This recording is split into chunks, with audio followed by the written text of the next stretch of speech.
गुवाहाटी में एकनाथ शिंदे गुट की बैठक जारी है और यकीनन यहां से पल पल की जो खबर वहां तक सीधे पहुंच रही है टेलीविजन के जरिए, इस पर भी उनकी नजर बनी हुई है और एक एक करके जो इन्फॉर्मेशन उन लोगों को मिल रही है उसको लेकर आगे की प्लानिंग। अब पहले कौन जाता है, पहले इलेक्शन कमीशन कौन जाता है? गुवाहाटी चलते हैं, अनुपम मिश्रा हमारे संवाददाता जुड़ चुके हैं। अब सवाल यही है कि असली शिवसेना किसकी, बाला साहब ठाकरे किसके, जो पार्टी है वो किसकी, इसको लेकर अलग तरह की लड़ाई चल रही है अनुपम। अब वहां पर एकनाथ शिंदे गुट क्या करेगा आगे? बाला साहब के नाम को बचाने के लिए, अपने साथ बनाए रखने के लिए उधर ठाकरे गुट पहुंचेगा इलेक्शन कमीशन।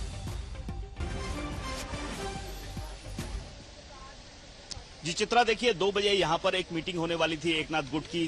जितने भी यहाँ पर विधायक हैं एकनाथ गुट के, सभी के साथ 2 बजे से एक मीटिंग शुरू हुई है जो अभी तक चल रही है, भीतर से खबर आ रही है। और इसमें मुख्य तौर पर कई बातों पर जिक्र होना है, खास तौर पर अगली रणनीति क्या है, किस तरह से गुवाहाटी जाया जाए, किस तरह से गुवाहाटी से मुंबई जाया जाए और वहां पर जो अगला कदम है वो कैसे लिया जाए। और इसमें चिंताजनक विषय जो है, जो कंसर्न सुबह से ही जो एकनाथ गुट के लोग उठा रहे हैं वो ये है कि किस तरह से वहां पर उनको सुरक्षा मिलेगी, क्योंकि जिस तरह की तस्वीरें हमने सुबह से देखी महाराष्ट्र में, उससे ये चिंता यहां पर बनती जा रही है कि अगर हम वहां जाते हैं, मुंबई जाते हैं ऐसी परिस्थिति में, तो सुरक्षित किस तरह से होंगे। तो इस बारे में एकनाथ शिंदे ने एक चिट्ठी भी लिखी है और इसी बात पर फिलहाल विचार विमर्श भी भीतर में चल रहा है कि इन परिस्थितियों में जाना तो पड़ेगा ही। बहुत दिनों तक यहां गुवाहाटी में बैठकर कोई फायदा नहीं है, मुंबई जाना पड़ेगा, जाके सामना करना पड़ेगा और अपना बाहुबल जो यहां पर वो दिखा रहे हैं वहां पर उसको इंटैक्ट रखते हुए लेकर जाना होगा। वरना ये जो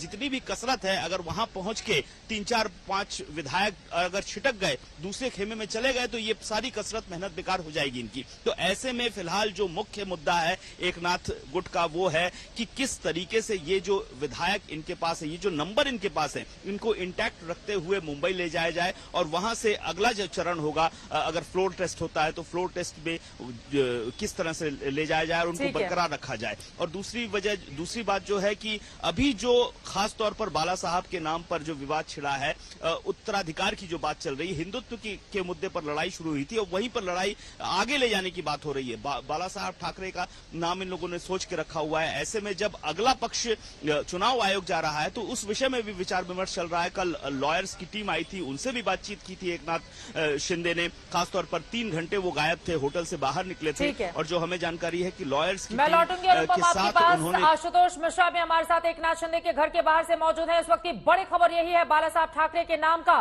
कोई दुरुपयोग नहीं करे, इसलिए उस नाम को बचाने की कवायद के तहत इलेक्शन कमीशन जाएगा उद्धव गुट। ये बड़ी जानकारी निकलकर सामने आई है, जबकि लगातार शिंदे खेमे से यह खबर आ रही थी कि तीर कमान, तीर धनुष जो कि सिंबल है शिवसेना का, उसको लेकर वो लोग भी दरवाजा खटखटा सकते हैं इलेक्शन कमीशन का।